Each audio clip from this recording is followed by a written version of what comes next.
Hello there, and welcome to the Hour channel. Tonight, we're setting out on the slowest journey ever imagined, not across oceans or continents, but across the vast, quiet architecture of the galaxy itself. This is a voyage measured not in days or years, but in millions of years.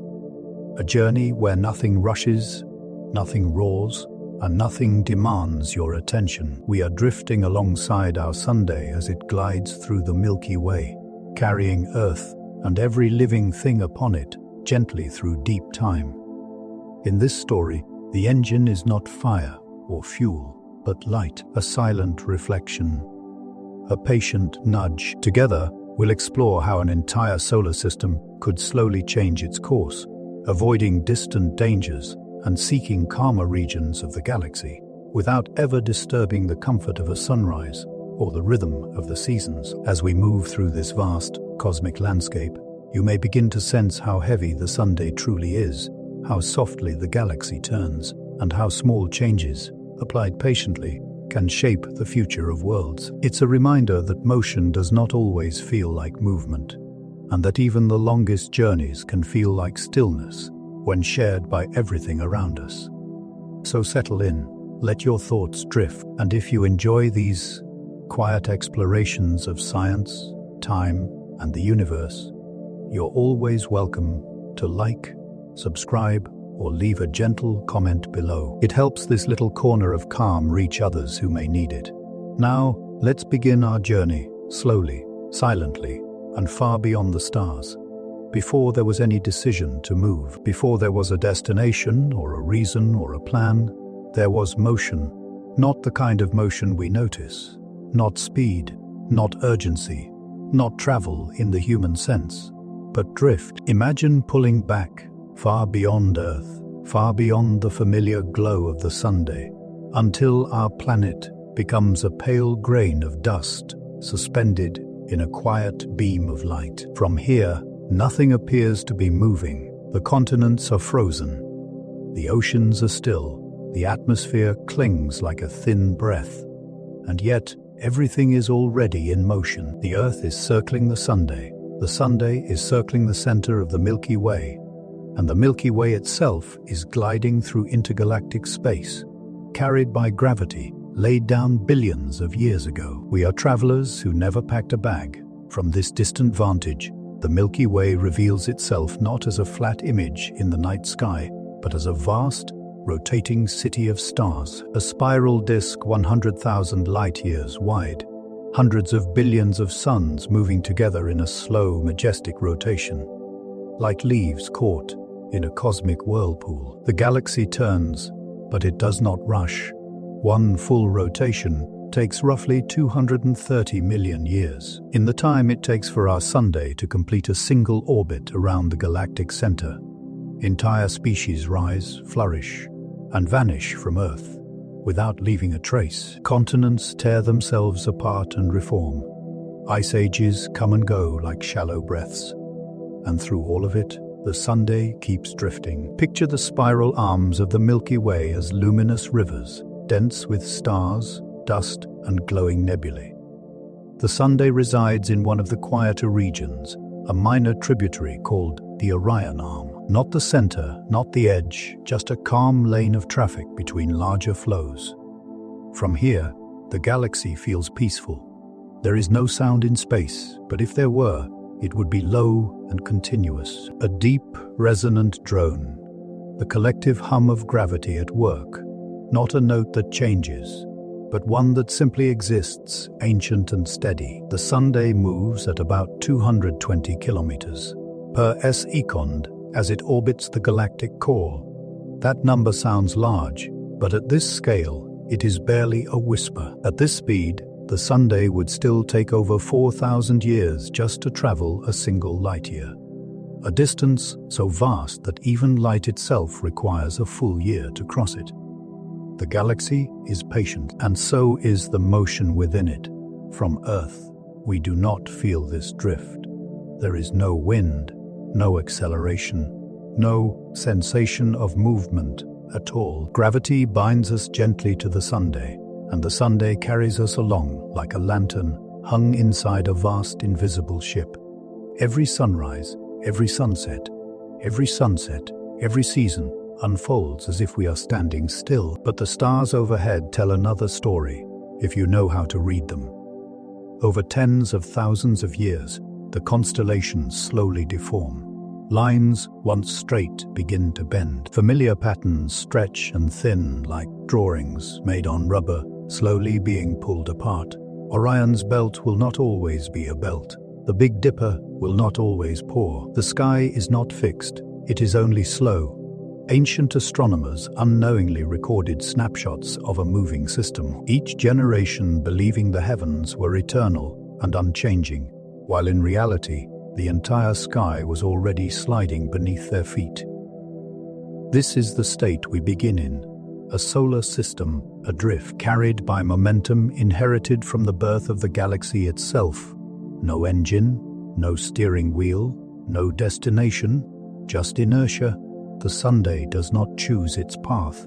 It follows it. Gravity, once set in motion, remembers forever. Long ago, before Earth cooled, before oceans formed, before the first atoms learned to assemble into life, the Sunday was born from a collapsing cloud of gas and dust. The same collapse that gave it spin also gave it direction. That direction has never changed. It has only been refined by encounters with other stars, by the subtle tugs of passing masses, by the collective pull of the galaxy's immense core. Every orbit around the Milky Way slightly reshapes the Sunday's trajectory, like a marble rolling along a shallow groove carved into space-time itself.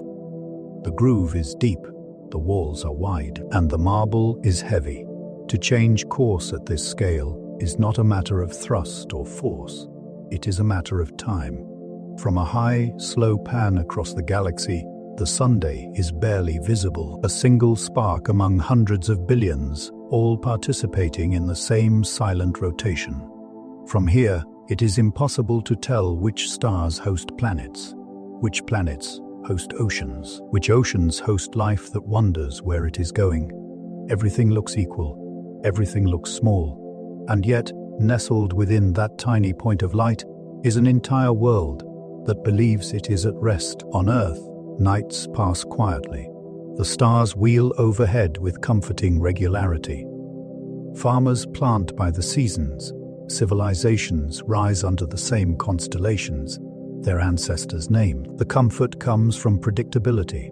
The illusion comes from scale. Because even now, the solar system is moving toward a future it did not choose. Not fast, not suddenly. But inevitably, the Milky Way is not empty. It is crowded, dynamic, alive with motion. Stars are born and die. Orbits shift, spiral arms drift and dissolve. Dense regions migrate. Radiation pulses through the disk like distant weather. The Sunday's current path is safe, for now. But now is a fleeting word, when measured against millions of years. As the galaxy rotates, the Sunday will pass through denser regions, nearer to stellar nurseries, closer to massive stars whose deaths will one day flood space with radiation. Gravitational tides will subtly alter the Oort cloud, sending comets inward like slow rain. None of this happens suddenly. None of it announces itself. The danger is not impact. It is proximity, not collision, but exposure. And still, the Sunday drifts. From Earth, the view remains serene. The same Sunday rises each morning. The same warmth touches the ground. The same shadows stretch across the same landscapes. It feels permanent.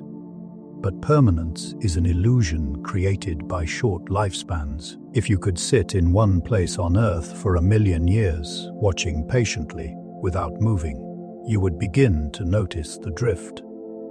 Mountains would rise and erode beneath you. Seas would advance and retreat. The stars would slowly abandon their old positions. And the Sunday, steady and familiar, would still be carrying you forward. This phase is not about urgency. It is about context, about realizing that we are already on a journey. Whether we acknowledge it or not, the stellar engine does not begin with construction. It begins with awareness, with the understanding that the greatest motion in our lives is the one we cannot feel. The galaxy turns, the Sunday glides, the Earth follows, and for the first time the question forms, not in fear, but in patience if we are already moving. What if we chose the direction? The drift continues, quiet, uninterrupted, ancient, and the journey, though unnoticed, has already begun. Long before any structure is built, long before any mirror unfolds, the journey begins with a prediction, not a prophecy, not a panic, a forecast. Picture a room that does not exist, yet quiet, dark, and vast. It is not made of walls, but of data. Floating layers of light drift through the black, each one representing motion measured across millions of years, orbits traced as thin threads, velocities rendered as soft gradients, the future laid out not as a story but as geometry. Here, time is not counted in days or centuries. It is counted in millions of years, per frame. At first, everything looks stable. The Sunday continues its patient spiral around the Milky Way. Nearby stars drift in predictable arcs. Distances stretch and compress, but nothing collides, nothing alarms. The simulation hums quietly, its glow steady and reassuring. This is the comfort of inertia. Gravity, left alone, prefers repetition. But then, slowly, the forecast begins to extend further out. Tens of millions of years, hundreds of millions. The simulation widens its view, not just showing where the Sunday is going, but what is coming toward it. Far away on the outskirts of the galaxy, a massive star appears, blue-white, heavy young. It burns its fuel at an extravagant rate, shining brightly, living quickly. It is not dangerous now. It is not even close. But it is massive enough that its future is already written. The model does not show explosions yet. It shows probability clouds, uncertainty cones, regions of influence that swell and breathe as equations iterate forward in time. As the frames advance, the star ages, its outer layers swell, its core grows unstable, its future narrows, and then, far in the future, so distant that no human civilization could reasonably imagine surviving to witness it, the simulation marks a moment, not with alarm, not with sound, just a soft change in color, a warning, the star will die, not quietly. When it does, it will become a supernova, an event so energetic that for a brief moment, it will outshine an entire galaxy. A wave of radiation will surge outward, expanding through space at near the speed of light. Charged particles, gamma rays, shock fronts moving through the interstellar medium like ripples across a frozen ocean. The danger is not impact. The danger is exposure. The model overlays trajectories. The Sunday's current path intersects a region that, millions of years from now, will be bathed in that radiation, not directly, not catastrophically, but enough to strip atmospheres, enough to damage biospheres, enough to turn a living world fragile from Earth. This threat is invisible. The night sky remains calm. The offending star is just another point of light, indistinguishable from the others. It has no malice, no intent. It is simply following its own inertia. The forecast continues. The supernova is not the only concern. Another layer fades in, a rogue star, wandering through the galaxy on a long looping trajectory. It is dim, old, massive enough to matter. Its path is uncertain, influenced by countless distant gravitational nudges accumulated over billions of years. Most stars stay in their lanes. Some do not. This one will pass close, not close in human terms, but close enough in cosmic terms to disturb the outer reaches of the solar system, close enough to shake the Oort cloud, sending long-period comets raining inward over millions of years. Again, not sudden, not dramatic, but relentless, a slow increase in impacts, a persistent erosion of stability. The simulation does not dramatize these outcomes. It does not show fire or devastation. It shows probability curves, slowly bending, risk accumulating like sediment at the bottom of a river. The most unsettling thing about the forecast is not its violence, it is its calm. There is no villain here, no moment to stop, no button to press. The galaxy is not hostile, it is indifferent. From Earth's perspective, nothing has changed. The Sunday still rises, seasons still pass. Life continues its quiet negotiations with gravity and chemistry. The danger exists only in the long view, and the long view is where civilizations rarely look. The forecast runs again, this time with small adjustments. What if the Sunday's velocity changed, just slightly? A fraction of a fraction of a percent. The model updates. The future path curves. The Sunday misses the danger zone by a wide margin. The radiation wave passes harmlessly behind. The rogue star's gravitational influence weakens with distance, its effects fading into insignificance. Nothing else changes. The planets remain bound. Earth stays warm. The sky remains familiar. The difference is subtle but decisive. This is the realization, not that catastrophe is imminent, but that it is optional. At this scale, survival is not about strength, it is about trajectory. From the surface of Earth, this feels almost absurd. Why worry about events millions of years away? Why act now for a future no one alive today will ever see? But the forecast is not emotional. It does not weigh motivation. It only shows cause and effect, stretched across deep time. If nothing is done, the Sunday will continue its inherited drift. If something is done, the outcome changes. The galaxy does not resist planning. It rewards patience. The decision does not arrive with drama. It arrives quietly. A final simulation layer appears simple and almost elegant. A single curved surface placed near the Sunday. No engines, no fuel, just geometry and light. The projected outcome unfolds slowly on the screen. The Sunday accelerates. Not fast, not visibly, but enough. Over millions of years, the change compounds. The future hazards slide out of alignment. The dangerous intersections dissolve into empty space. Risk diminishes, not to zero, but to background noise. From Earth, the change is imperceptible. The sky looks the same. The Sunday feels the same. The comfort of continuity remains intact, and that is the point. The best cosmic engineering is invisible to those it protects. The forecast concludes with silence. No alarms, no applause. Just a steady, resolved stillness. The implication is clear. The solar system does not need to flee. It only needs to lean. A gentle nudge, applied patiently, can rewrite millions of years of future exposure. In human terms, this is impossible to feel. We are creatures of urgency. We react to fire, flood, and sound. We are wired for seconds and minutes, but the universe moves in epochs. And in epochs, foresight is power. The Sunday continues to drift, unchanged for now. The decision has not yet been acted upon. The mirror has not been built. The light has not been redirected, but the future is no longer unexamined. From this moment forward, the solar system is no longer merely drifting. It is aware. The galaxy remains silent. The stars continue their ancient motion. And somewhere in the calm mathematics of deep time, a choice has been made. Not to run, but to arrive somewhere else instead. The forecast fades. The drift continues. But now, it has a direction waiting to be chosen.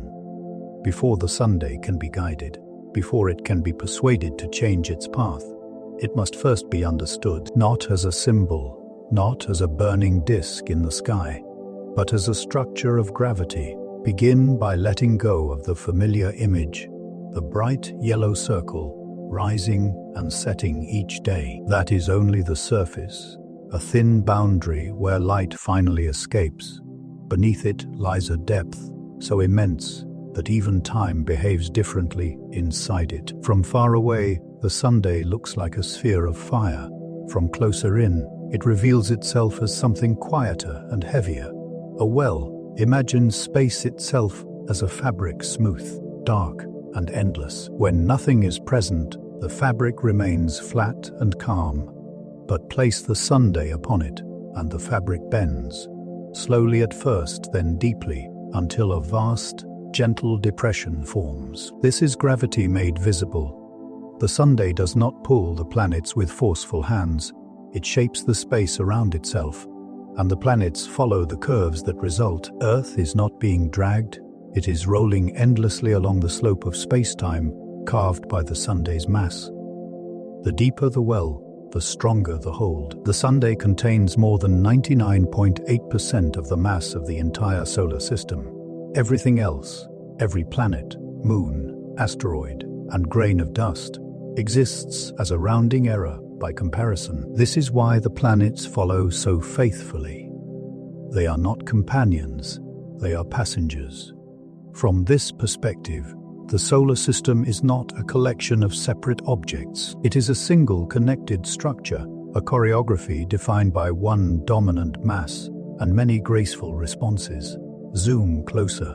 The Sunday's interior is not chaotic. It is layered, ordered, patient. At the core, hydrogen atoms fuse into helium, releasing energy not explosively, but steadily. The process is slow and controlled, governed by immense pressure and balance. Every second, millions of tons of matter are converted into energy. And yet, the Sunday does not flare or surge. It holds itself in equilibrium. Gravity presses inward. Energy pushes outward. This balance has lasted for billions of years. It is this same balance that makes the Sunday suitable for motion. The light pouring out from the Sunday is not just illumination, it is momentum. Each photon carries a tiny push, individually insignificant, collectively vast. Normally, this light radiates evenly in all directions. The pushes cancel out. The Sunday remains stationary relative to itself, continuing along its inherited galactic path. But change the symmetry, and the balance shifts. This is where understanding becomes leverage. Picture the Sunday from above its north pole. The sphere rotates slowly, once every 27 days. Sunspots drift across its surface. Magnetic loops rise and fall like slow-motion waves. Above this pole, far above, beyond the turbulence of plasma space, is calm. This is where the geometry matters. If a reflective surface were placed here, curved just right, positioned just far enough away, it would not touch the Sunday. It would hover, held in place by the very forces it manipulates. Light leaving the Sunday's surface would strike the mirror and reflect back.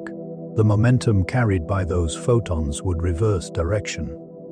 Instead of cancelling out, it would add subtly, continuously. The Sunday would feel a push. Not a shove, not a jolt, a bias. To understand why this works, return to the gravity well. When the Sunday moves, the well moves with it. Earth does not need to be pushed. Mars does not need to be guided. They are already trapped in the curvature. Shift the center, and the entire system follows. This is the elegance of stellar scale engineering. You do not move planets one by one. You move the anchor. From Earth, this change would be invisible. The Sunday would still rise in the east. Seasons would still unfold. There would be no sensation of acceleration, because the acceleration would be so small, spread across such vast time, that even the atoms in your body would agree on it. The entire solar system would share the motion. There would be no wind, no stress, no tearing. Just a slow reorientation of inertia. To appreciate the scale, imagine standing on Earth and watching the Sunday shift its position against the background stars.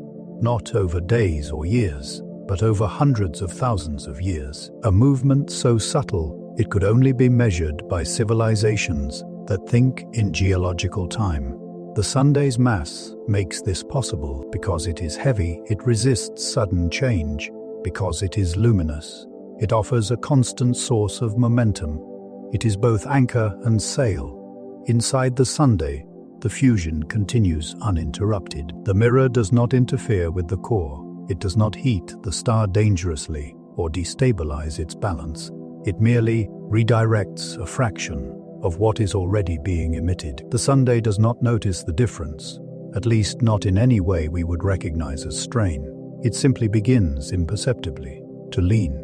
The gravity well shifts. Earth's orbit remains circular and calm, but its center is no longer exactly where it once was. Over millions of years, the entire solar system traces a new curve through the galaxy. From afar, this motion would look deliberate. From within, it feels like stillness. This is why the anatomy of the Sunday matters, not because it burns, but because it holds, not because it shines, but because it persists. It is a structure built for endurance. The realization settles in gently. The Sunday does not need to be redesigned. It does not need to be strengthened. It already possesses everything required to move an entire civilization across the galaxy.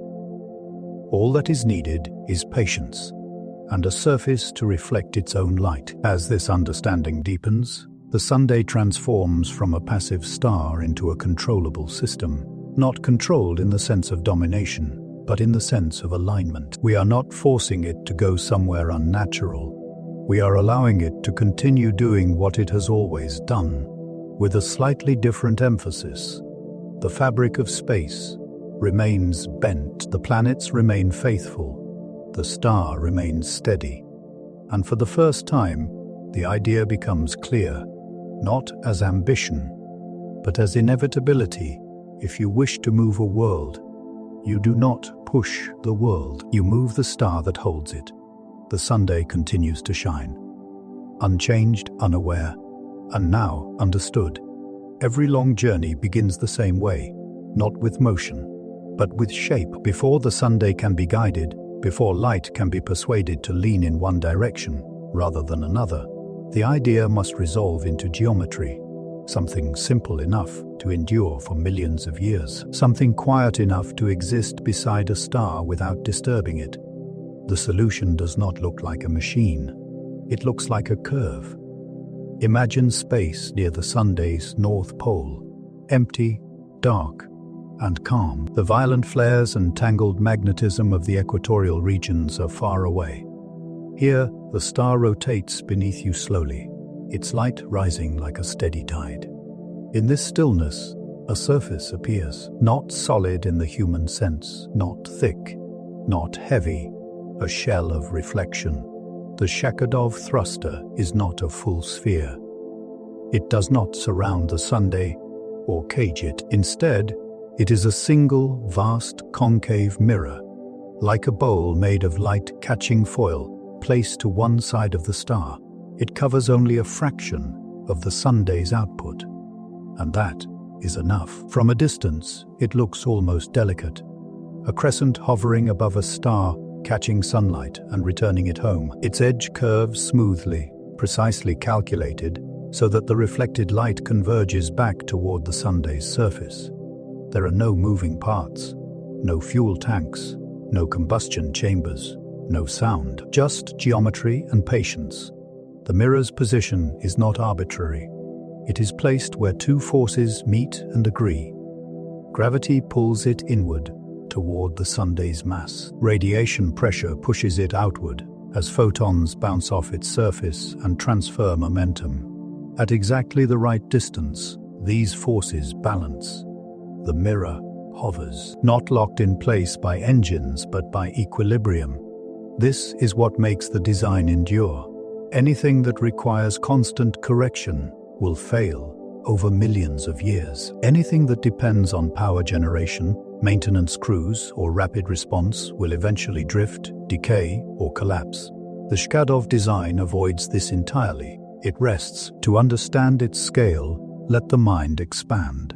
The mirror is not small. It must intercept a meaningful fraction of the Sunday's light to create measurable thrust. That means its diameter stretches for millions of kilometers. Its surface area dwarfs planets. It makes Earth look like a speck of dust, caught in a beam, and yet it is thin, paper-thin by planetary standards. A reflective foil, engineered at the atomic level, strong enough to hold its shape, light enough to avoid collapsing under its own mass, flexible enough to absorb micrometeoroid impacts without shattering. The blueprints do not resemble traditional schematics. They are not drawn in ink or etched in metal. They appear as luminous outlines in space, arcs, curves, and vectors traced in pale light. Every angle is deliberate. Every curvature matters. If the mirror is too flat, the reflected light spreads uselessly into space. If it is too steep, the photons focus too tightly, heating the Sunday's surface unevenly. The correct shape returns the light gently, spreading the force evenly across the star's face. This is not brute force engineering. It is finesse. The thrust generated is tiny, almost insulting by human standards. The Sunday's velocity changes by fractions of millimeters per second over thousands of years. No one watching would ever notice the moment it begins. But thrust, when continuous, accumulates. A single breath does not move a mountain. A million years of wind can. From Earth, the Shkadov Thruster would not be visible. It would not eclipse the Sunday or cast shadows across the sky. Its position near the pole keeps it out of the ecliptic plane where the planets orbit. The days remain the same length. The seasons remain familiar. Life continues uninterrupted.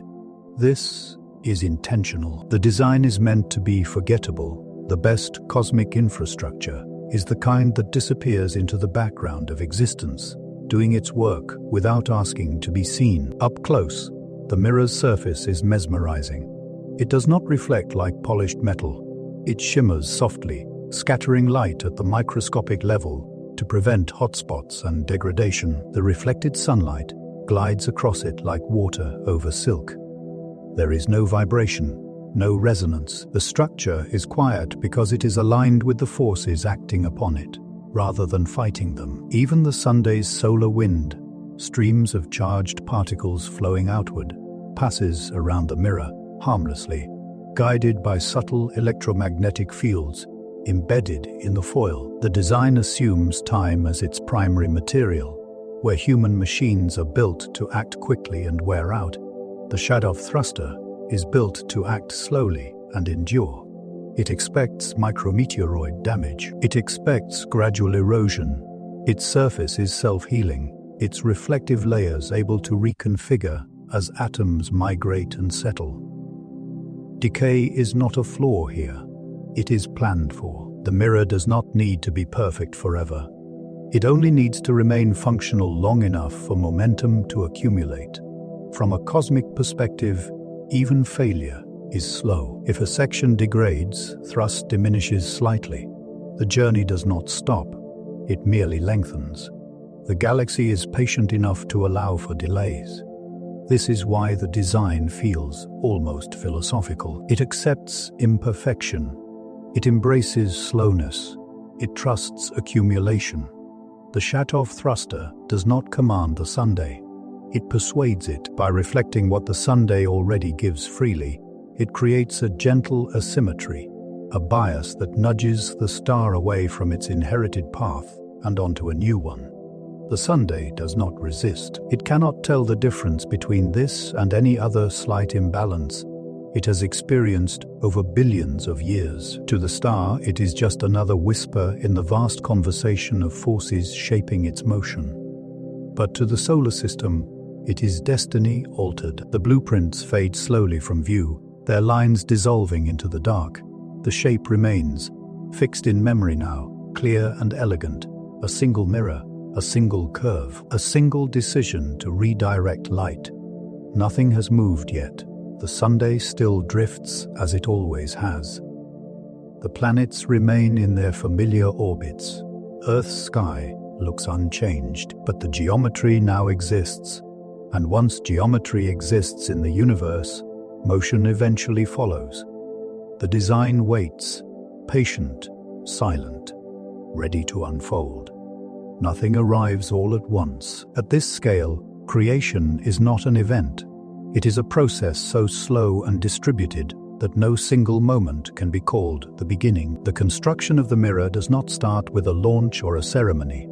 It begins with presence. Machines, long prepared, drift into position around the Sunday's North Pole. They are not large by planetary standards. Each is small, precise, and autonomous. Together, they form a swarm, millions of individual units, each carrying a fragment of a much larger intention. From far away, they look like a faint mist, barely distinguishable from dust caught in sunlight. Up close, their purpose becomes clear. Each unit carries folded reflective foil, compressed tightly, stored as thin, shimmering packets. When released, the material unfurls slowly, responding to tension fields and programmed curvature. No forceful deployment, no snap or recoil, just unfolding. The foil spreads like a petal opening in zero gravity, its surface smoothing itself as molecular bonds align. Microscopic actuators embedded within the material adjust angles by degrees too small to see. The result is a surface that knows the shape it must become. Piece by piece, the mirror grows, not from the center outward, but everywhere at once. The swarm works in parallel. One unit attaches a segment. Another stitches its edge to a neighboring piece using magnetic seams. A third inspects the curvature, nudging atoms into better alignment. There is no rush. Time is abundant. From a distant vantage point, the mirror appears as a faint silver arc against the darkness of space. At first, it is incomplete, gaps between segments like missing notes in a chord. Sunlight passes through, scattering softly. As days turn into years, years into centuries, the gaps close. The arc becomes a surface. The surface becomes a curve. The curve deepens, approaching the exact geometry defined long ago in light blue schematics. The Sunday continues to shine uninterrupted. Fusion in its core does not notice the change. The mirror does not yet reflect enough light to matter. It is still assembling, still learning its final shape. From Earth, nothing looks different. No dimming, no brightening, no change in color. The construction occurs far above the plane of the planets, distant enough that even powerful telescopes would struggle to resolve it against the Sunday's glare. The work is intentionally quiet. There are no collisions, no sparks, no debris clouds. Every movement is deliberate and slow, minimizing stress on the materials. Even the act of attaching one segment to another is cushioned by electromagnetic fields that absorb excess motion. The sounds, if sound could exist here, would be gentle, soft clicking as magnetic latches engage, a low, rhythmic pulse as alignment systems synchronize, a whisper of motion as foil slides into place. The mirror grows across centuries. Civilizations rise and fall on Earth while the arc deepens. Languages change, coastlines shift, species adapt. And above it all, the construction continues without interruption, indifferent to the pace of history below. The material itself is alive in a quiet way. When micrometeoroids strike, and they do, the foil absorbs the impact, redistributing stress across its surface. Tiny tears close themselves as adjacent layers flow and settle. Reflectivity dips for a moment, then recovers. The design anticipates damage. Nothing built at this scale can avoid it. What matters is not resistance, but recovery. The swarm thins as the work nears completion. Fewer units are needed now. Some drift away, repurposed for inspection and long-term maintenance. Others dissolve themselves, breaking down into raw materials stored along the mirror's edges, ready to be reassembled if needed. There is no waste. Everything is accounted for. At last, after millennia of patient assembly, the mirror reaches continuity, a smooth, unbroken curve suspended in equilibrium. Its edges taper into nothing, blending into the dark like the rim of a shadow. Now, for the first time, its full surface faces the Sunday. Still, it does nothing. It does not tilt. It does not reflect deliberately. It simply exists. This pause is intentional. The system waits to ensure stability. Thermal expansion settles. Orbits are refined. The balance between gravity and radiation pressure is measured and remeasured across long spans of time. The mirror learns how to hover only when equilibrium is absolute, when every oscillation has dampened, when every vibration has faded into stillness. Does the final adjustment begin? A tilt, not sudden, not obvious, measured in arcseconds per year. The mirror's orientation shifts by an amount so small it would be meaningless to human machinery. But here, even the smallest angle matters. The first photons begin to reflect back toward the Sunday, concentrating into a faint luminous patch on its surface. This is not yet thrust. It is a test. Sensors embedded in the foil read temperature changes, photon pressure, and solar response. The reflected light is spread evenly, avoiding stress on the star's outer layers. Everything remains calm. The Sunday does not flare. The mirror does not drift. The system holds. From Earth, the sky remains unchanged.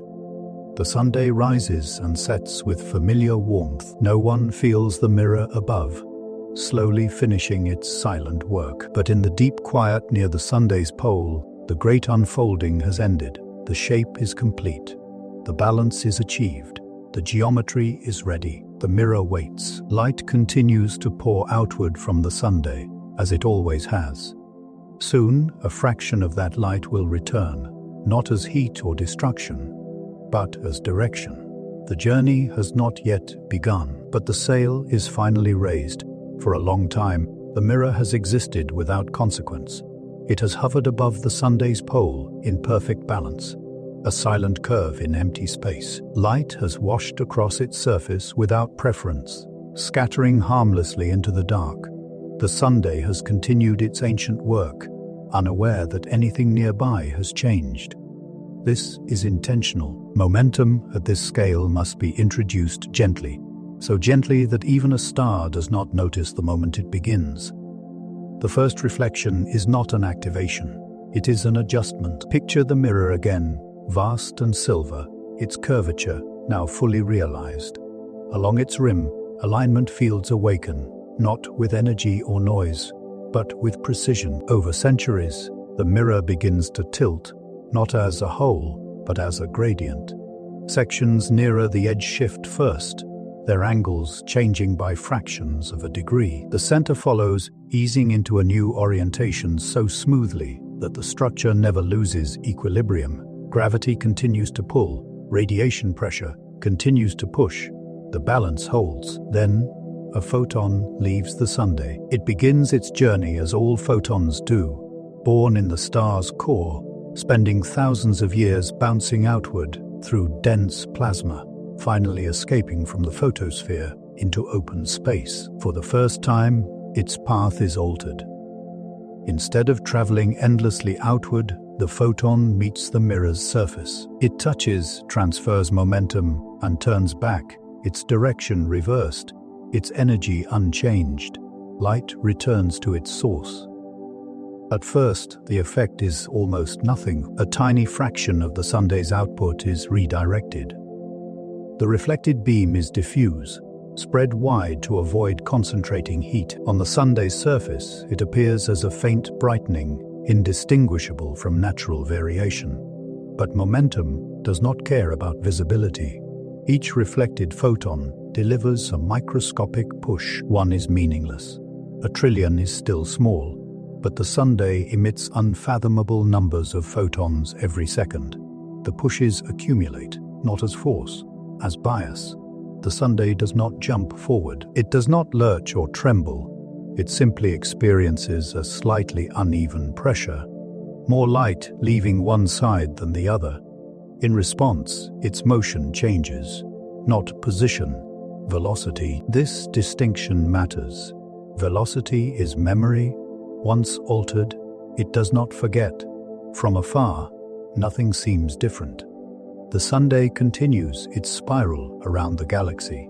Its orbit looks the same. Its speed appears unchanged.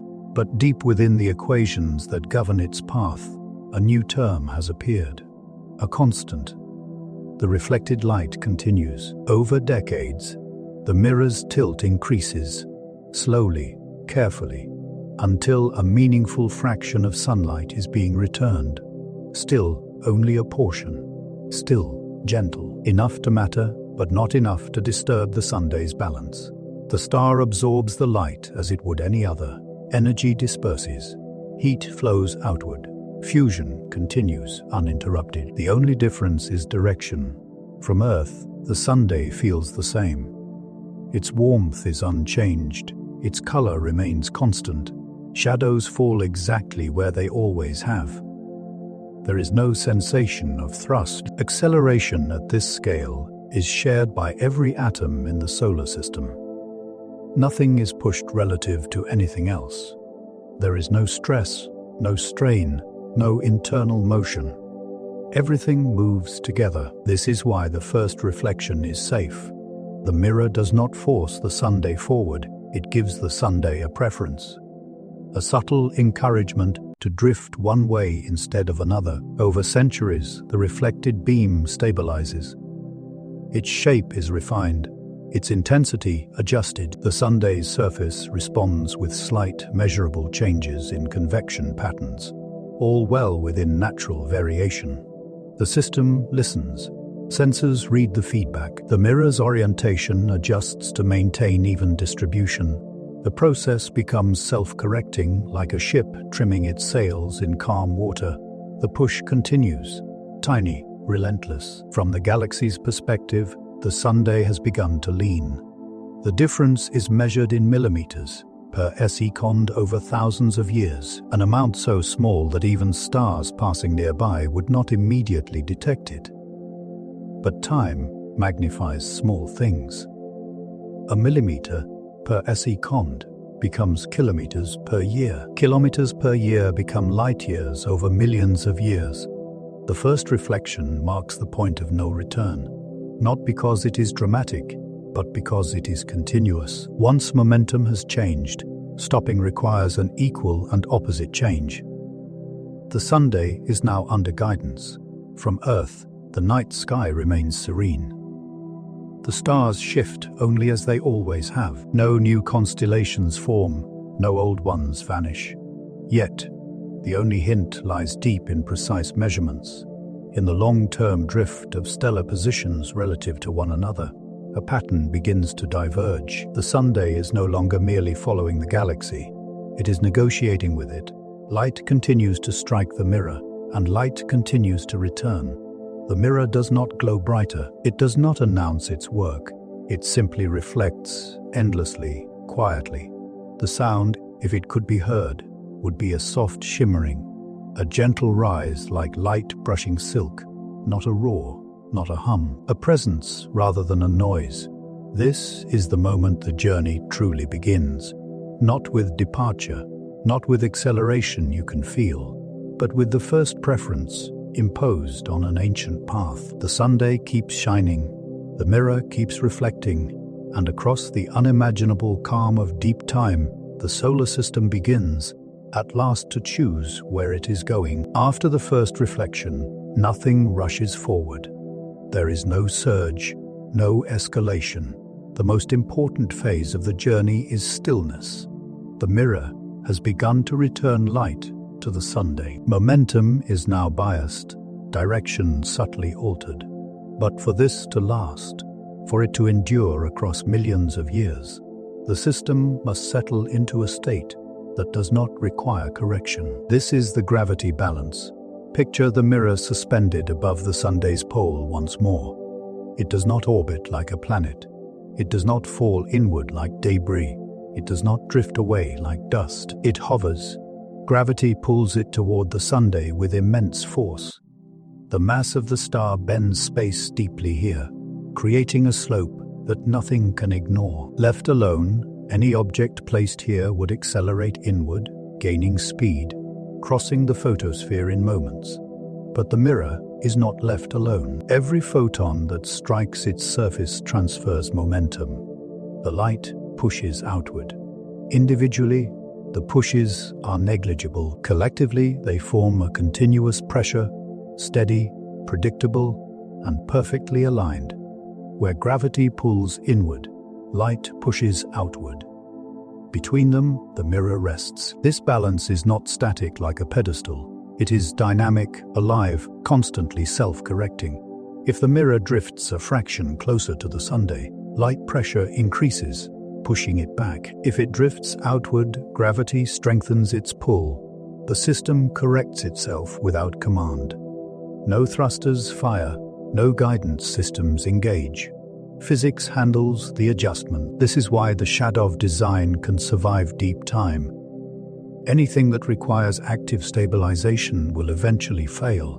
Anything that aligns itself with natural gradients can persist indefinitely. The mirror's surface remains calm. No ripples, no oscillations. Vibrations are dampened over centuries, bled off into space as thermal radiation. Eventually, even motion itself fades. The mirror becomes quiet, absolute stillness, at least in relative terms. If sound could exist here, there would be none. No clicks, no shimmer, no hum. Just the continuous, inaudible exchange of force between gravity and light. From Earth, the Sunday continues to behave exactly as expected. Solar flares erupt and fade. Sunspots migrate across its face. 11-year cycles rise and fall. Nothing hints at the immense structure balancing above. This invisibility is crucial. The gravity balance ensures that the mirror does not cast shadows, does not perturb planetary orbits, does not introduce chaos. It exists outside the plane of life, performing its work without intrusion. The thrust continues. Not stronger than before, not weaker, steady. The Sunday's acceleration remains constant still, unimaginably small, but unwavering. There are no fluctuations, no pulses. The push is smooth, continuous, and shared by every object bound to the Sunday's gravity. This is why the planets feel nothing.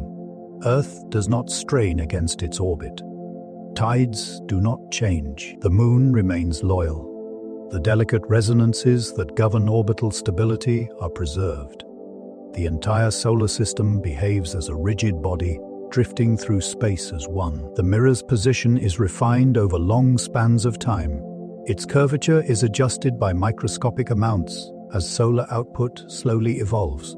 The Sunday grows fractionally brighter as it ages. The mirror responds, shifting its reflective properties to maintain balance. Nothing is wasted. Excess light that cannot be reflected evenly is allowed to pass through gaps at the mirror's edges, escaping harmlessly into space. The system prefers stability over efficiency. This is not about speed. It is about consistency. From far beyond the solar system, the effect is subtle but real. The Sunday's trajectory deviates from what gravity alone would predict. Its path through the galaxy bends slightly, like a river encountering a gentle current. Stars that once would have passed nearby now drift a little farther away. Regions of denser gas are avoided by margins that widen over millions of years. The forecast begins to change. From Earth's surface, nights remain calm. The constellations still look familiar. Any change in stellar positions is far too slow to be noticed by a single lifetime. The sky remains a comfort. This phase is the most important emotionally.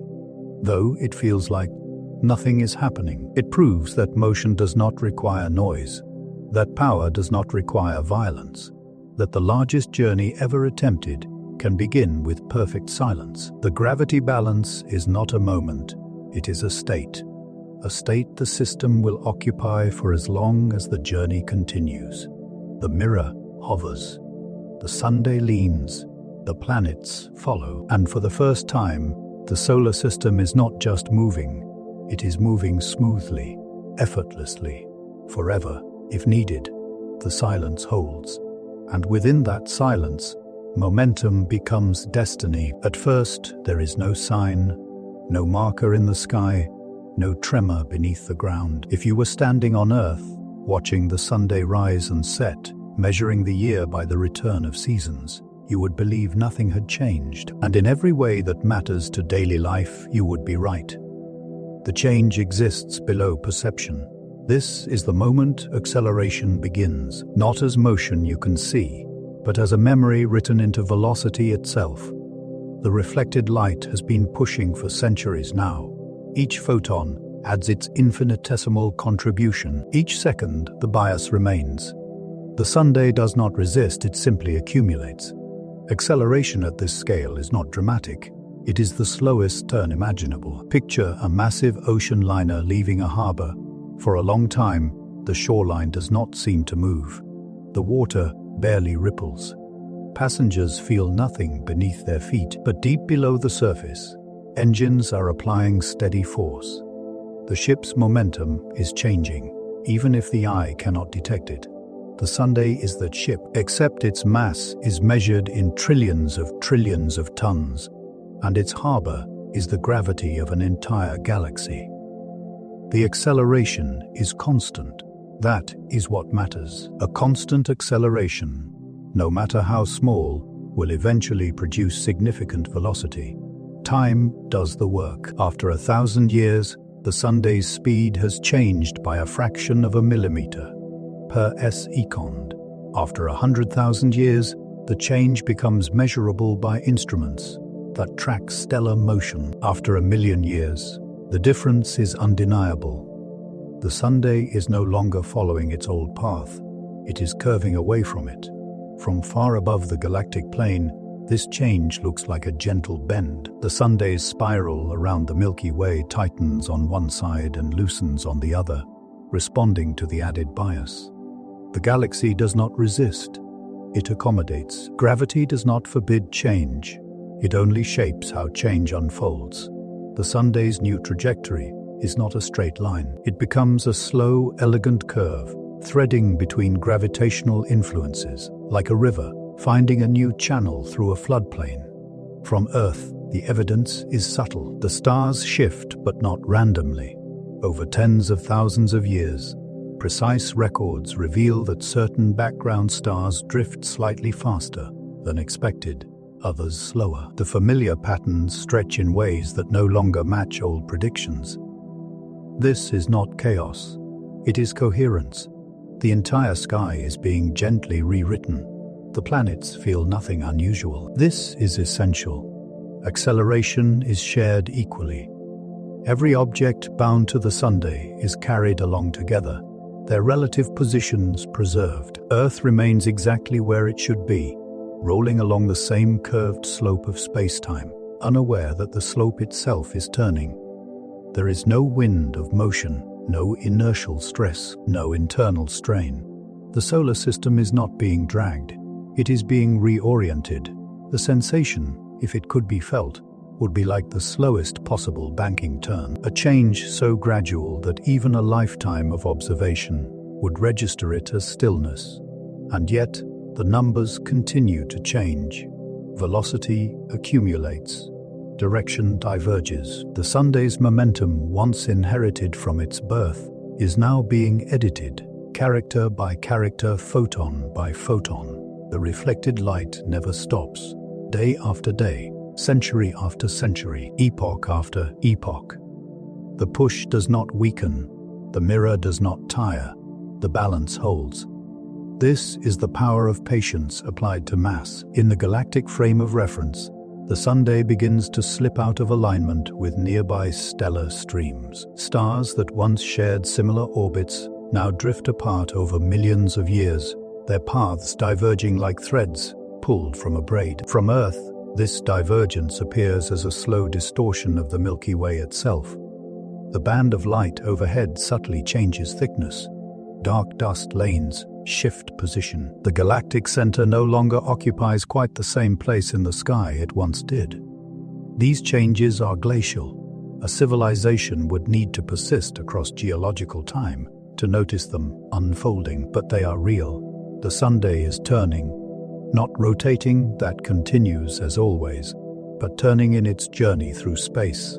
The acceleration remains tiny, but it is relentless. There are no pauses, no moments when the push is absent. The light reflects whether anyone is watching or not. The solar system's future path is now fully decoupled from its past. If the mirror were removed, the Sunday would continue along this new trajectory forever, carrying the planets with it. Momentum does not ask permission to persist. This is the quiet triumph of the stellar engine. No explosion marks the departure. No boundary is crossed. Instead, the Sunday simply stops going where it would have gone and begins going somewhere else. From Earth, the comfort remains. The Sunday is still there. The sky is still familiar. Life continues its long conversation with warmth and gravity. But beneath it all, the slowest turn is underway. The galaxy slides past. The path bends, and the journey, now undeniable in the mathematics of motion, continues, carried forward by nothing more than light, reflected patiently back toward its source. From a distance, the Sunday's motion now has intention. The slow turn has become a curve, and the curve has become a path that no longer matches the one written at the Sunday's birth. But the Sunday does not travel alone. Nothing bound to it is left behind. To understand what happens next, the view must widen, not outward to the galaxy, but inward to the dance of the planets themselves. Imagine freezing the galaxy in place. The stars hold their positions.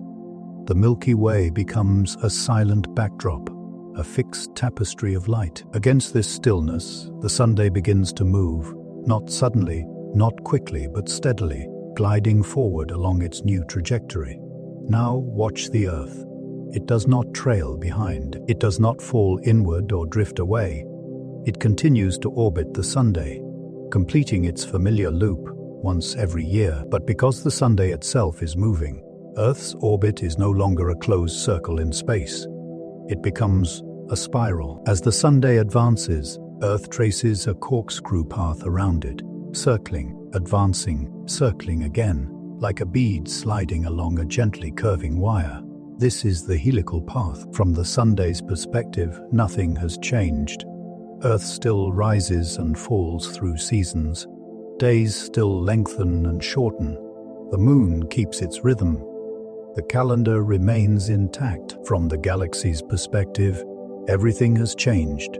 Each planet now leaves a glowing trail through space, a luminous ribbon marking where it has been. Mercury's tight, rapid spiral coils closely around the Sunday's path. Venus follows, broader and slower. Earth's helix is calm and even, its spacing regular and precise. Mars' spiral stretches wider. Jupiter's becomes a grand sweeping coil. Saturn's traces an elegant arc, slow and dignified. Together, the solar system resembles a living structure, a moving core wrapped in orbiting strands, like a double helix of motion and time. Nothing collides. This is crucial. The relative positions of the planets remain locked in resonance. The spacing between their orbits does not change. The gravitational harmonies that have stabilized the solar system for billions of years remain intact. The helix is not chaotic, it is ordered. Acceleration, shared equally, preserves structure. From Earth, there is no sensation of spiraling through space, no feeling of being carried forward. Inertial frames agree. Everything moves together. The sky remains the same, almost. The difference lies not in the Sunday, but in the stars behind it. Over tens of thousands of years, the background stars shift in a pattern that reveals depth. Some stars appear to slide faster than others. Nearer ones drift more quickly across the sky. Distant ones lag behind. Parallax deepens. The sky gains texture. Where once the stars seemed painted onto a dome, they now reveal themselves as a three-dimensional landscape through which the solar system is gliding. Constellations begin to stretch, not randomly, but along the direction of travel. Familiar shapes elongate like reflections in slow-moving water. Orion's shoulders drift apart. The belt tilts. The sword blurs into a longer line. The Milky Way itself changes. The bright band overhead becomes slightly asymmetrical. Dust lanes shift. The galactic center creeps toward a new position relative to the horizon, century by century. These changes are not alarming. They are gentle. They unfold at the pace of continents, not storms. On Earth, life adapts without noticing. Ecosystems respond to climate and sunlight, as they always have. Nothing in the helical path disrupts the delicate balance of seasons or the stability of orbits. This is the brilliance of moving the star rather than the worlds. The helix also protects. As the Sunday moves, it carries its magnetic bubble, the heliosphere. With it, solar wind flows outward, wrapping the entire structure in a cocoon of charged particles that deflects interstellar radiation. The solar system does not plow through space unshielded. It glides. From far outside, the heliosphere stretches into a teardrop shape, elongated in the direction of travel. Interstellar gas compresses ahead of it, forming a faint bow shock, barely visible, glowing softly as atoms are nudged aside. Inside this bubble, the planets continue their dance, oblivious to the motion of the stage itself. The helix extends backward through time. If you could trace Earth's path millions of years into the past, it would appear as a luminous spiral stretching across light, years of space, a record of every orbit, every year, every revolution, around a Sunday that was itself in motion. The future helix stretches forward as well. It curves gently, responding to the mirror's steady push and the galaxy's vast gravitational fields. It avoids dense stellar regions. It threads between arms of gas and dust. This path was once an accident. Now it is chosen. From Earth, the sensation remains one of stillness. The Sunday feels steady, the ground feels firm, the sky remains comforting. Only the deepest records, etched in stone, stored in data, preserved in memory, reveal the truth. We are not circling in place. We are winding our way through the galaxy, wrapped around a moving star, following a helix drawn not by engines or force, but by light reflected patiently back toward its source. The journey is no longer theoretical. It has shape. It has direction, and it carries everything we know with it, spiraling calmly into the future. At no point is there a line to cross, no edge of space, no gate, and yet departure happens all the same. The solar system has been moving along its new trajectory for millions of years now. The acceleration has long since done its quiet work. Velocity has accumulated. Direction has diverged. The helical path stretches far behind, a luminous memory woven through the dark. What changes now is not motion, but context. The Sunday begins to leave its old neighborhood. At first, the difference is subtle. The nearest stars shift their positions relative to one another, just slightly faster than before.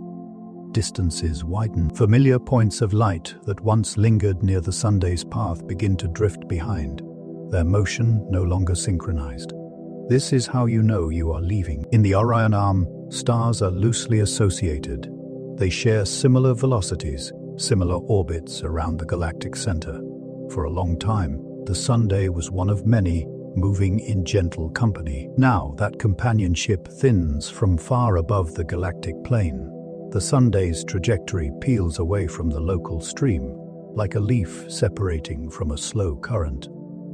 The bend is graceful. The separation takes millions of years. No star notices the exact moment. From Earth, the night sky begins to change in ways that even ancient astronomers would eventually recognize. Alpha Centauri, once the closest stellar neighbor, grows dimmer, not because it fades, but because it falls farther behind.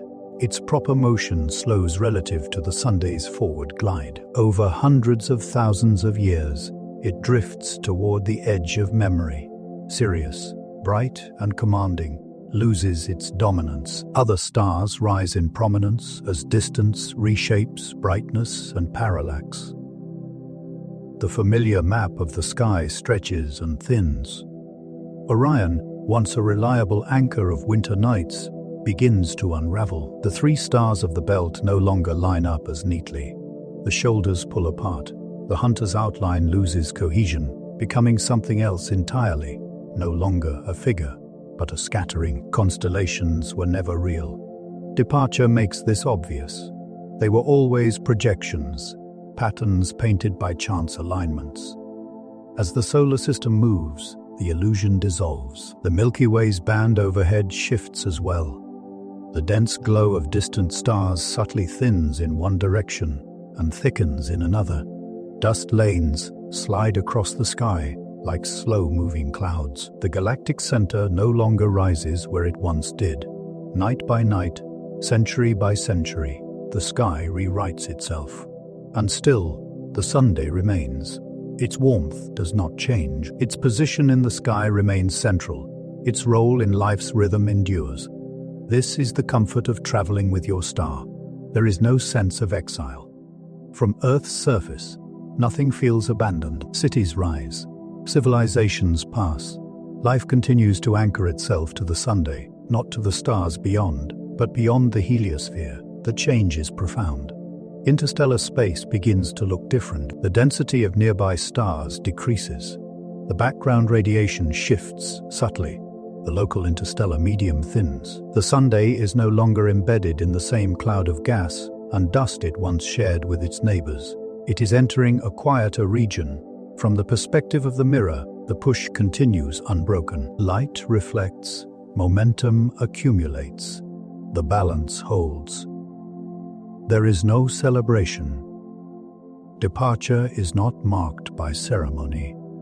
It is marked by distance. Over millions of years, the Sunday's separation from its birthplace becomes undeniable. The old stellar neighborhood recedes into the past, stretching out along the helical path like a fading wake. From far away, an observer would see the Sunday as a solitary traveler, now carrying a complex system of worlds along a path that diverges from the main flow. From Earth, the feeling is one of continuity. The same Sunday, the same sky, slowly transforming, the same sense of home. This is the paradox of stellar travel. The farther you go, the more you realize that home was never a location in the galaxy. It was a relationship. The Sunday does not say goodbye to its neighbors. It simply drifts beyond them, carried forward by the quiet insistence of reflected light. The solar system is no longer just moving. It has left, and ahead, the galaxy opens, wider, darker, and full of space that has never known our star. The departure is complete. The voyage continues. Beyond the last familiar stars, space changes its character. Not suddenly, not dramatically, but unmistakably. The solar system has been traveling for millions of years now, carried forward by the steady pressure of reflected light. The helical path extends far behind, threading through regions once rich with stellar company. Ahead, the galaxy opens into something quieter. This is the interstellar void. It is not emptiness in the absolute sense. Space is never truly empty. But here, the distances stretch wider. Stars thin out. The background glow of the Milky Way softens, its dense clusters dissolving into faint mist. From far above the galactic plane, the Sunday's path cuts across a darker gap between spiral arms. These regions are vast tens of thousands of light years across, where star formation is sparse and encounters are rare. This is deep water. The Sunday moves through it alone. From Earth, the night sky becomes darker than any sky our ancestors knew. Not because the Sunday has dimmed, but because there are fewer nearby stars to light the darkness. The Milky Way's band fades, no longer a bright river across the heavens, but a pale suggestion, thinner, quieter. The sky feels deeper, more three-dimensional. Stars appear sharper, isolated points rather than part of a crowded field. The spaces between them matter more now. Darkness gains weight, and still, the Sunday remains constant. Daylight does not change, seasons hold. Life continues to negotiate with the same rhythms it always has. The interstellar void does not reach inside the heliosphere. This is crucial. The solar system does not experience the void directly. It is wrapped in the Sunday's influence. Its gravity, its magnetic field, its steady outflow of particles. The heliosphere stretches ahead of the Sunday, like the bow of a ship, elongated by motion. Interstellar gas compresses against it, forming a faint, luminous boundary where charged particles slow and divert. This boundary glows softly, not brightly enough to be seen from Earth, but enough to mark the passage of the Sunday through regions where nothing else lingers. The void is quiet in a way that even space rarely is. There are fewer supernova remnants, fewer stellar winds overlapping, fewer gravitational perturbations. The Sunday's motion becomes smoother, less influenced by the shifting tides of nearby mass. The journey feels calmer here, not because the push has changed, but because resistance has diminished. From a cosmic perspective, this is a place of safety. In dense regions of the galaxy, stars pass close enough to disturb outer planetary systems. Gravitational tides can stir comet clouds, sending long-period visitors inward toward fragile worlds. Here, those risks fade. The Oort cloud relaxes, comet orbits settle. The solar system's outskirts grow quieter. From Earth, this manifests subtly. Over long spans of time, impact rates decrease. The sky grows slightly less eventful. Catastrophe becomes rarer, not absent, but less frequent. The void offers insulation. It is not barren. It is protective. The reflected light continues to do its work unobserved. The mirror hovers. The balance holds. Acceleration remains constant. The Sunday's path through the galaxy now avoids the busy lanes of stellar traffic. It glides through a region where nothing competes for attention. From far away, the solar system resembles a lone lantern crossing a dark ocean, a small island of warmth and light moving through cold, black distance. The silence here is profound. If sound could exist, it would be white noise, featureless, uniform, unchanging. The gentle hiss of particles drifting past, barely interacting. There are no sudden encounters, no close passes, just time. Millions of years unfold without interruption. Civilizations rise and fall beneath the same steady Sunday, unaware that the galaxy beyond their sky has grown quieter. The interstellar void does not challenge life, it gives it space. In this region, the dangers predicted long ago, supernova radiation, stellar flybys, dense gas clouds, lose their relevance. The future becomes less volatile. This was always the intention, not to outrun the galaxy, but to choose where within it to linger. The Sunday continues forward, unhurried. Its reflected light still leans against its mass, guiding it gently along. The void stretches on, vast and calm, and within it, the solar system drifts, self-contained, protected and patient, carrying its fragile worlds through a silence deep enough to last for eons. The voyage does not feel lonely. It feels deliberate, and ahead, beyond the darkness, new regions of light and mass wait distant, slow-moving, and safe enough to become a future harbor.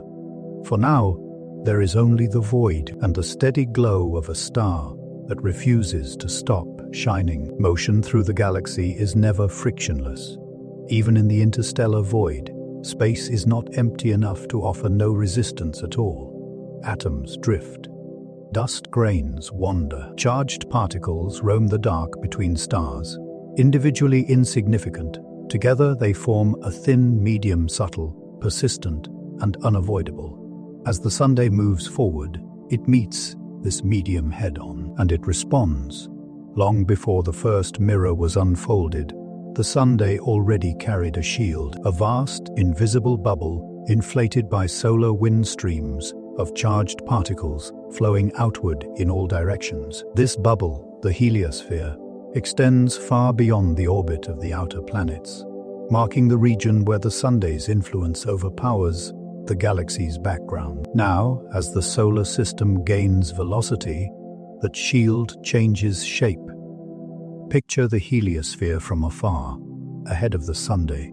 It compresses. Particles pile up, slowing, deflecting, glowing faintly as they interact with the oncoming flow of interstellar matter. Behind the Sunday, the bubble stretches into a long, tapering tail, trailing gently through space. The solar system develops a bow, not a hard boundary, a gradient. This bow shock is soft, luminous, and diffuse. Dust grains strike it and heat briefly, releasing faint glimmers before being swept aside. Charged particles spiral along magnetic field lines, never reaching the inner planets. The shield works continuously, not by blocking, but by redirecting. From Earth, none of this is visible. The sky does not brighten. No auroras flare beyond their normal cycles. The Sunday's activity remains within expected bounds. Protection happens far away. The interstellar dust that could erode atmospheres or seed radiation storms never comes close. It meets the heliosphere first, slowed and guided around the moving system, like water around the prow of a ship. The mirror above the Sunday's pole contributes in its own quiet way. Its vast surface intercepts not just light but matter. Dust that would otherwise strike the Sunday is vaporized harmlessly, its energy dissipated into the mirror's self-healing layers. The reflected light continues to push, but the structure also serves as a forward-facing barrier, a gentle deflector, never a wall. This dual role was no accident. A journey measured in millions of years demands more than propulsion.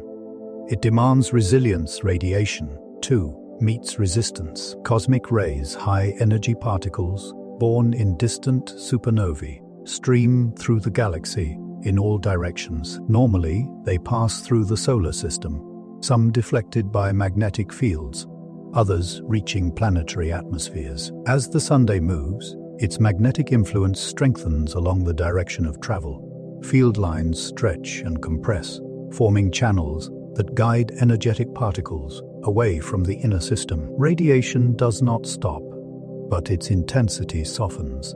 Over long spans of time, this matters. From Earth, the effects are subtle but cumulative. Mutation rates shift slightly. Background radiation dips. The biosphere experiences fewer high-energy disruptions. Life becomes fractionally safer.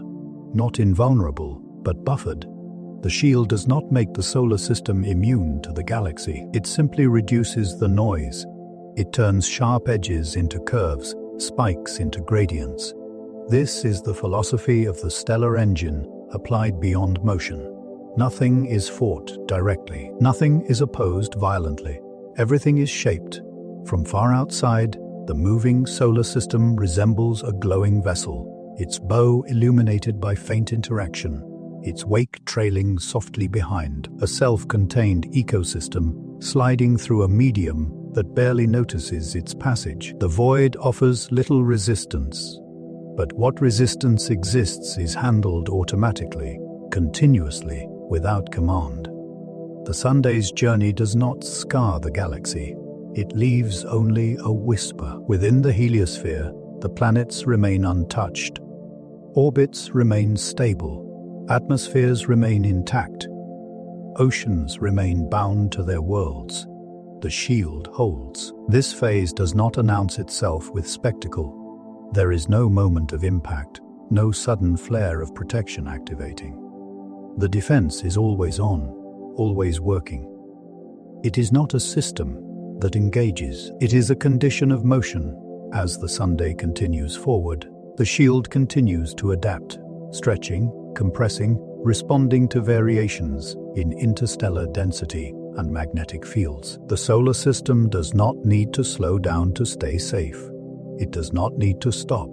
The journey and the protection are the same process, unfolding together across deep time. The light pushes, the gravity holds, the shield shapes the passage, and through the quiet darkness between stars, the solar system moves on, wrapped in its own influence, insulated from the harshness of the galaxy, carried forward with patience and care. The voyage endures, and the path ahead remains open. In the deep voyage, distance loses its meaning.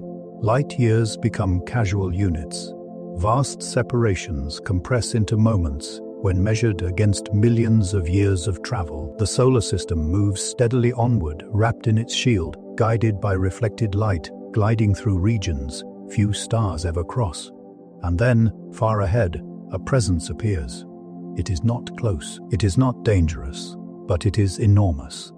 A red supergiant star drifts into view, its swollen atmosphere stretching across space like a slow, breathing cloud. From a distance of many light years, it already dominates its surroundings, casting a faint, ruddy glow that stains nearby dust and gas. This is one of the giants, a star born massive, living fast, burning through its fuel with extravagant intensity. Its life will be short by cosmic standards, only tens of millions of years, but its influence extends far beyond its surface. The solar system does not aim for it, it passes by. From far above, the Sunday's trajectory curves gently around the region of the giant's influence. The mirror's steady push has ensured a wide berth. Gravity from the massive star tugs faintly at the Sunday's path, bending it just enough to be felt, never enough to disrupt. This is what controlled motion allows. Without guidance, stellar encounters are left to chance. With patience, they become scenery. As the distance closes, not in kilometers, but in tens of light years, the night sky on Earth begins to change. The red supergiant rises slowly among the stars, brighter than any neighbor. It does not twinkle. It glows, broad, diffuse, unmistakable. Its color is deep and warm, a heavy red that feels older than the Sunday itself. For centuries, it becomes a landmark. Civilizations name it, poets write of it, astronomers measure its swollen diameter and marvel at its instability. The star does not move quickly across the sky. Its motion is slow, deliberate, as if it were watching the solar system pass rather than the other way around. Its light bathes the outer reaches of the heliosphere in a faint crimson tint. Dust grains glow softly as they absorb and re-emit the energy. The bow shock ahead of the Sunday becomes slightly more luminous, visible only to distant observers with sensitive instruments. The shield holds. Radiation from the giant is powerful, but distance weakens it. The heliosphere deflects charged particles.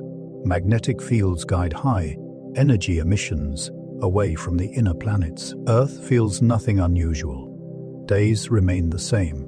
Seasons hold. Life continues under the familiar yellow light of its own star. But the sky carries a new presence, an ancient swollen heart pulsing slowly as it sheds mass into space. For thousands of years, the red supergiant dominates the heavens. Its surface churns with convection cells larger than Earth's orbit. Massive plumes of gas rise and fall, visible as subtle changes in brightness, even to the naked eye. It feels alive in a way few stars do. And yet, it is dying. This is not a secret.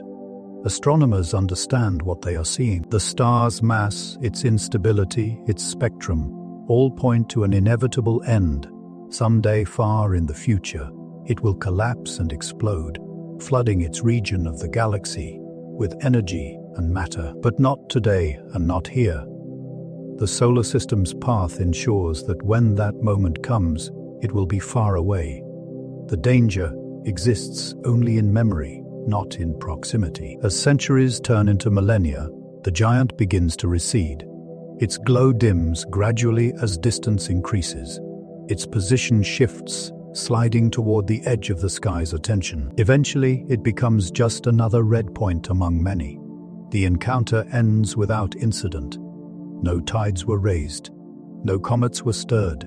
No orbits were disturbed. The passing of the giant becomes a chapter in the long record of the voyage, a reminder of the scale of what moves around us and of how small adjustments made long ago now pay their quiet dividends. From far away, the solar system continues on its path, unchanged by the brief companionship of a star far larger than its own. From Earth, the sky returns to darker tones. The red glow fades. The familiar constellations, already reshaped by motion, reassert themselves in new configurations. The giant is gone, but the lesson remains. In a galaxy filled with titans, survival does not require confrontation. It requires distance and time, and the patience to let the largest forces pass by in silence. The voyage continues. Ahead, the stars thin again, and somewhere beyond them, the destination waits, quiet, stable, and ready to receive a traveler who has learned how to move without haste. Time leaves its mark most clearly on the sky, not in flashes or events, but in rearrangements so slow they escape any single lifetime. The solar system has been traveling for tens of millions of years now, its course steady, its velocity shaped by light and patience. Nothing dramatic announces the passage of epochs, but the stars remember. From Earth, the night sky begins to tell a different story. At first, the changes are subtle, so subtle they require careful records to detect. Ancient charts no longer align perfectly with the heavens. Measurements drift. Predictions need small corrections. Then, over thousands of generations, the differences become unmistakable. The constellations begin to loosen. Stars that once appeared locked together slowly separate, their shared outlines stretching and thinning like old ink on parchment. The patterns humans once named hunters, animals, tools lose their coherence, not abruptly, but gently, as if the sky itself were exhaling.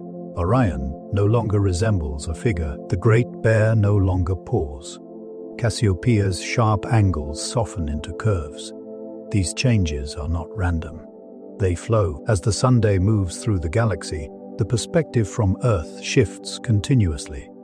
Nearby stars slide across the sky more quickly than distant ones, revealing depth that was once hidden. The celestial sphere dissolves into layers. The sky becomes three-dimensional. Stars nearer to the solar system drift like leaves on water. Distant stars remain almost fixed, anchoring the background. Between them, the galaxy stretches and reshapes itself, revealing motion that was always there but never visible before. The Milky Way transforms most dramatically. Once a bright, dense river arcing overhead, it now appears thinner, fainter in some regions, thicker in others.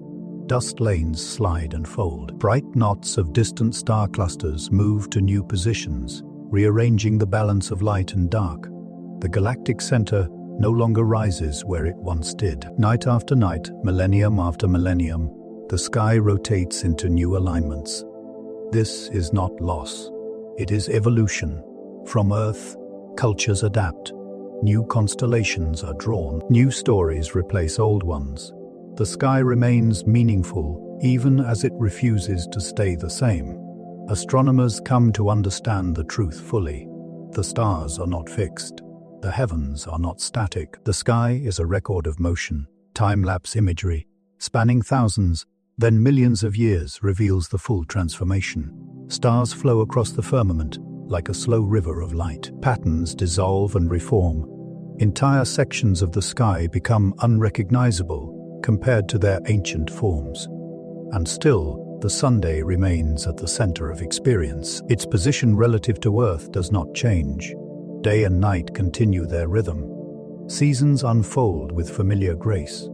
The changing sky does not threaten life, it contextualizes it. The solar system's movement becomes written into the heavens, visible to any civilization patient enough to look across deep time. The sky itself becomes a map, not of place, but of journey. Each generation inherits a slightly different firmament.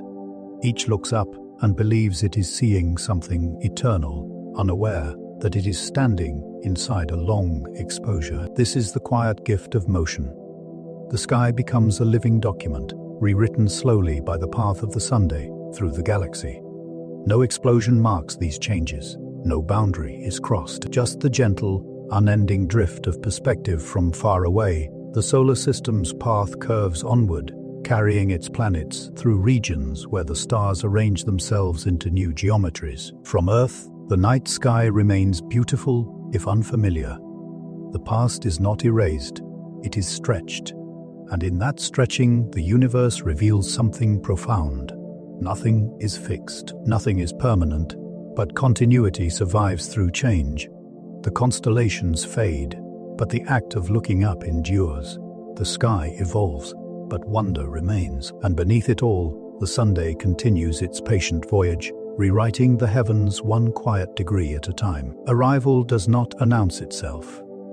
There is no moment when motion stops, no final maneuver, no sudden quiet after effort. The solar system has been traveling for so long that the idea of before has faded into abstraction. What remains is a gradual settling, a realization that the surroundings have changed. The Sunday enters a region of the galaxy where time feels broader. Star density increases slightly, but not dangerously. Gas clouds are thin and evenly distributed. Massive stars are rare here. Supernova probabilities stretch far into the future, diluted by distance and calm orbital flows. This is a stable zone, a harbor not because it encloses, but because it shelters. From far above, the Sunday's trajectory begins to align with the local gravitational currents. The constant push of reflected light still applies, but its effect is now tuned. The mirror's orientation adjusts by imperceptible degrees, reducing thrust until the Sunday's motion matches the surrounding stellar stream, not stopping, synchronizing. The solar system is no longer cutting across galactic flows. It is gliding with them. From Earth, the sky feels settled. The background stars no longer rearrange themselves as quickly. Constellations, new ones, drawn by new cultures, hold their shapes longer. The Milky Way's band stabilizes, finding a familiar arc across the night. The feeling is not of arrival at a destination. It is of compatibility. The heliosphere relaxes. The bow shock softens. Interstellar pressure becomes even and predictable. Cosmic radiation levels stabilize at low, steady values. The environment becomes forgiving. Life benefits quietly. Long-term climate stability improves. Catastrophic impact rates remain low. Radiation stress eases. The solar system occupies a lane where disturbances are infrequent and slow to develop. This was always the goal, not escape, not conquest. Placement. The mirror remains. It does not fold away or shut down dramatically. There is no reason to dismantle it. The stellar engine is not a temporary tool. It is now part of the Sunday's extended anatomy. Its thrust can be reduced to nearly nothing, maintaining position within the harbor, or it can remain active at a low level, ready to adjust course again if the galaxy changes, as it inevitably will. The future remains open from Earth. Nothing feels engineered. The Sunday still rises. The warmth remains familiar. The sky is calm. No monument marks the journey. No scar remains in space to show where the solar system has been. The helical path stretches behind, like a memory only physics can read. What remains is continuity. Civilizations look up and believe they are stationary. They build calendars. They mark seasons. They tell stories about the stars, unaware that those stars were chosen, not by force, but by patience. The galaxy continues to turn, spiral arms shift. Stars are born and die over immense spans of time. New threats will emerge, new instabilities will form, and when they do, the mirror will still be there, quiet, balanced, ready. The solar system is no longer a passive passenger of galactic motion. It is a traveler with options. The harbor does not end the voyage. It simply offers rest, a place where the Sunday and its worlds can linger, safe and unhurried, for as long as they choose, before the next gentle turn, the next adjustment of light, the next chapter, written across deep time. The journey never truly ends. But here, in this calm region of the Milky Way, it pauses, held in equilibrium between gravity and light, between motion and stillness. A star at ease, a system at home, and the universe, vast and patient, continuing quietly all around it.